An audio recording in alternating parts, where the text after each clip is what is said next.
Welcome to the JAMODI podcast. We are all surrounded by amazing coaches and leaders. So let's get an inside look at not just what they do, but how they do what they do.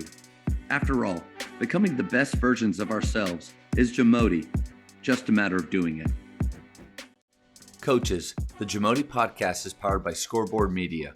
Scoreboard Media works with high schools across the country to run professional sponsorship programs on their LED scoreboards.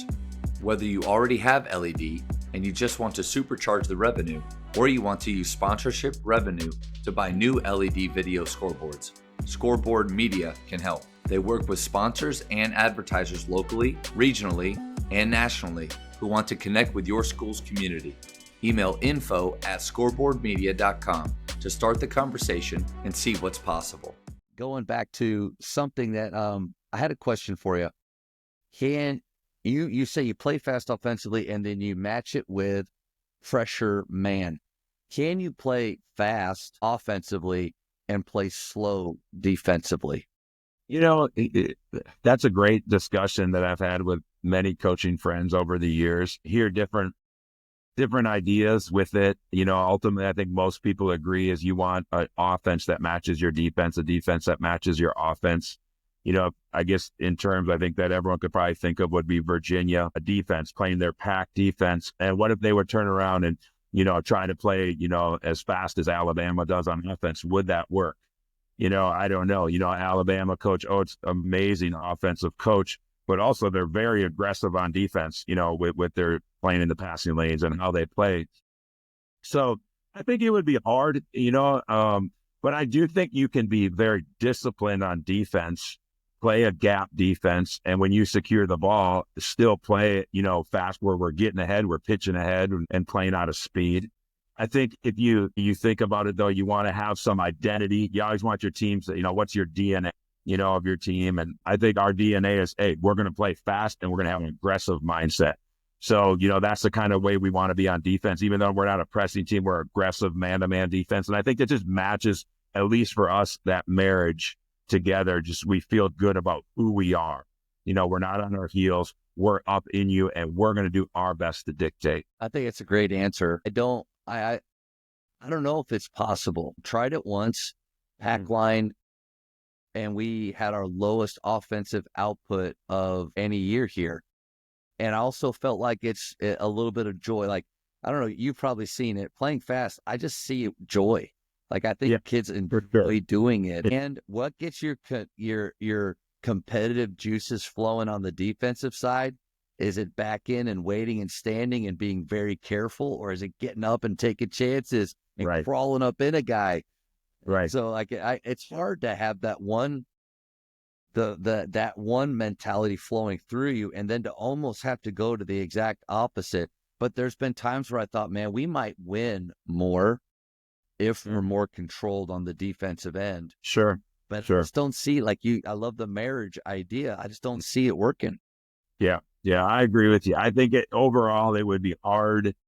You know, it's a great one. Like if we had a poll of like, it could, you know, what do you think out there? But I think we're kind of in agreement on that situation. And to those teams' credit, obviously Coach Bennett won the national championship, but on offense they're very patient with their blocker mover motion offense that I grew up watching in Wisconsin. And you know, just watching them play, you know, they want to pass it around, but they're going to play late into the shot clock often before they shoot the ball. You had a lot of success doing this. I mean, golly, 38-4 a couple years ago, turned around the turnout. So you've had success playing fast. Are you comfortable losing playing fast? Oh man, that's a great question. No, I'm not. If I felt we didn't have the team to do it, we would definitely change our playing style. You know, I want our teams to win as many games as possible, doing the right way with integrity to the game, if that makes sense. You know, that's important to me. I want to play the right way. And I feel sharing the ball, playing the way the kids want to play and playing our style, very similar, I think, to your style up there in Dallas is a great way to play. But if we didn't, and I know our varsity team, we do have it this year, that style, and it fits the guys.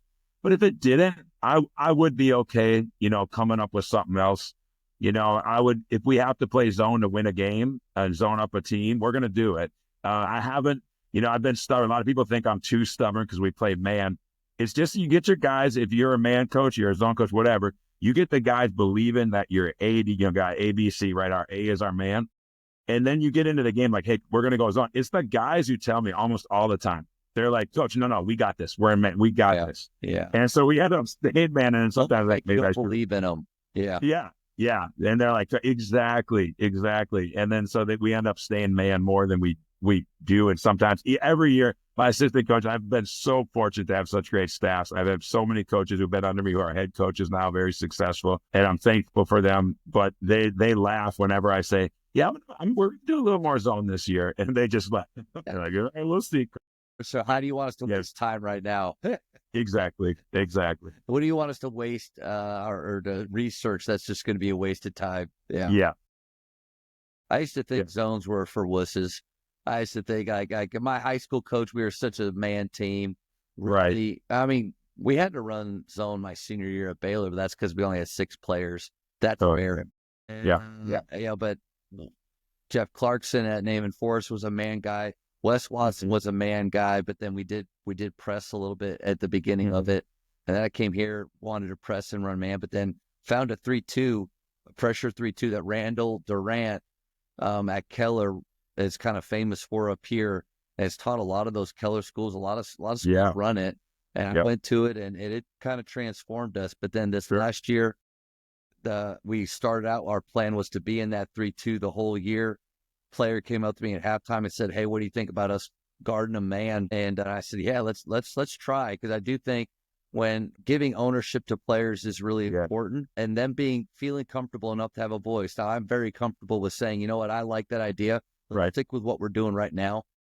But I thought he had a point. And that team, last year's team, just really like the competitiveness in them rose to another level because of man. So maybe it's really depends on the team that you play, but I'm less stubborn on the defensive end than on offense, where we will do this. And even if we're playing bigger, faster, stronger, and it doesn't seem to be working.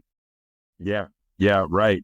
And I love that player said that. And then I have a story about that. We went to UT Dallas when I was at LeTourneau, and they were a very good offensive team, man. I mean, just very good. It was my early years at LeTourneau, so we hadn't beaten them in a while. And they run great actions. It's very similar to a Princeton type offense, and can beat you with the backdoor, the DHOs, the double screens. So anyway, we got to our practice, game day practice, and we said we practice this little zone we had in our pocket. We're gonna start the game. I think we're gonna zone them, and this is what we're gonna do. And they practiced a little bit, and all of a sudden they just all looked at me, they'll coach. And they said a word, they probably, whatever, and a little cuss word in there, but we are going to man these guys. And from that time, I point to that moment that our culture changed, that we became a team that we take more pride in our defense to go with playing fast. And we started guarding a lot better my last, probably, I'd say 5 years that I was at LeTourneau. That the coach at Cameron, Coach O'Connor, had a great point about you want your players to have comfort in what they're doing and feel familiar in what they're doing. And I thought that was a great way to look at it. Like they were in a zone and it makes sense, but there was maybe a comfort to them or a familiarity that wasn't there, and they recognized it, and you listened to it. Like when are we putting our players in positions on either side of the ball to where we've done it enough and they're confident enough and it works with them that they feel comfortable and familiar with it? I would imagine the times when we struggle or don't look very good, our players don't look comfortable or familiar with what they're doing. Right. I agree with you.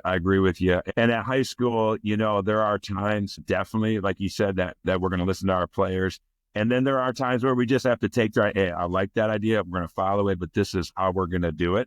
Because sometimes, they don't have quite that. So when I was at college, at LeTourneau, especially as the more we were there, we recruited, players maybe that were just a little bit more advanced. It came from advanced high school programs, and it's just some of their, conversations. So if we're at a dead ball, it'd be like, hey, Nate, here are 2 ideas. What do you think? Let's go with it. Boom. And giving them that ownership, like you said, is very important. But you also got to know your group. If you have a young team, and, sometimes you might not give them as much, and finding other ways to give them ownership might be hey, where are we going to eat before the game?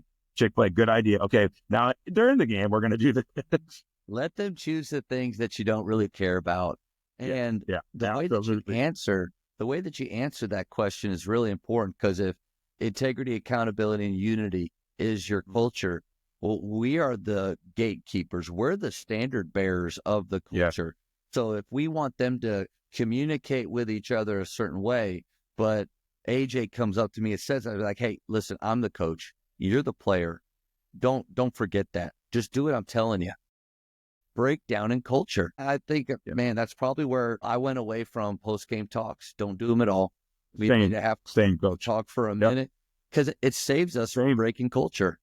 Yeah, coach, same. We're the exact same. And I used to give, I felt like when I got home, I gave a great post-game talk. And then I finally realized they didn't remember anything I said. They wanted to go eat. They wanted to be anywhere but there. We do the exact same thing. We if we're at home, we go on our mascot. At the beginning, we have 1 minute, circle up. Hey, proud of you guys. Love you guys. Tomorrow, practice at 9:30. Thank your families for being here in the student section. Love you. Boom. That's it. And then, it might be a text I fire, just a reminder at night. Hey, tomorrow practice at this time. But then the next day after that, we watch a film. You thought about some things. You have a little more clarity. The guys calm down. They're not just on adrenaline. Then we have a great session, a great meeting, a great talk to wrap that game up, put a bow on it. How many parent meetings do you feel like you are sidestepping because you do that? Because I feel like that's one thing that parents really get annoyed with. Yeah, that's a great question. Boy, that's a whole podcast sometimes, right? Sometimes the parent involvement, good and bad, in high school athletics, and being a parent of 3 kids are all older now, but, going through it when they played sports, we all have those goggles on, and see our kids, first and foremost. And then you get those parents, those special parents, they really understand it's about the team. And I want goals for my son, but it's about the team. And when you have a collection of that, I've been very fortunate. We have great parents here at San Marcos, so we've avoided it. But I think, and I know you're a very experienced coach, up front is the key to avoiding those parent meetings. The parent meeting before the season, the organization in your program, that this is how we do things before the season starts. That's so important. And I think that could be a whole podcast, or even a great session at a clinic. And I think the title would be Things I Know Now Because I'm a Parent That I Didn't Know When I Was a Younger Coach. And even with younger kids, because just for a couple examples, long post-game speeches, I thought I was being a real coach by showing how much I cared, keeping them long, keeping them late for practice. After practice, I thought I care so much the parents will be okay with me keeping them after the time that I said practice was up. I mean, all of those things that you do when you're younger, that you feel like this is just what serious coaches do. And if these kids care enough and parents care enough, they're going to be okay. I think you're just withdrawing from their accounts when you make those mistakes. And it took for me to have a son at the high school level and him to be going to select practices, especially when he could drive, and getting home at 9:45 at night. I was like, buddy, I thought it was done at 8:30. They kept us 45 minutes after. Like, that is awful. I felt all that welling up. I think you really got to think about it's not bad to care about your parents' feelings. I don't know. That's how I feel. You're so right. And I agree with everything you just said. And younger me, I apologize to those Seven Lakes parents 15 years, 20 years ago that we said practice would get done at 5:30 and we were in the gym till 6:30. I apologize. That was me. But now I am more, if we say we're done by 5, we are done by 5 because, Sundance Wick said, there's nothing more precious than time, and you have to value people's time. And so the key to a good coach and coaching staff is utilizing that time correctly. So if you have time and we all have enough time with our guys, and we got to utilize it. And if they want to stay for desert shooting, that's what we call the shooting in the gym when no one's in there. It's like a desert. Those guys, the gym rats, if their parents are cool with that, we let them in that gym and stay until they get picked up. That's a great nugget right there. If you do want them to stay, make it 100% optional. No winking and no preferential treatment. If they do it, he started because he stays after every day. No, like who's the best five, and then who gets to play after that. But have a time like that designated. Like we have JAMODI time. Like it's JAMODI time. Just a matter of doing it. But either if they leave, no problem. You know what? It's just like anything else. When you let them choose, a lot of times they choose what you want, and they have a lot of fun doing it. Like I love the fact that guys don't run out of there. If I were to mandate, hey, practice is over, don't forget, make 100 before you leave. That's awful. Yeah. But I think you give them that choice, and you probably get good results from it. Yeah, absolutely, Coach. Thank you for checking out today's episode. Please take a moment to subscribe to this podcast, share it with your fellow coaches, and find us on social media for what's coming up next on the JAMODI podcast. It's just a matter of doing it.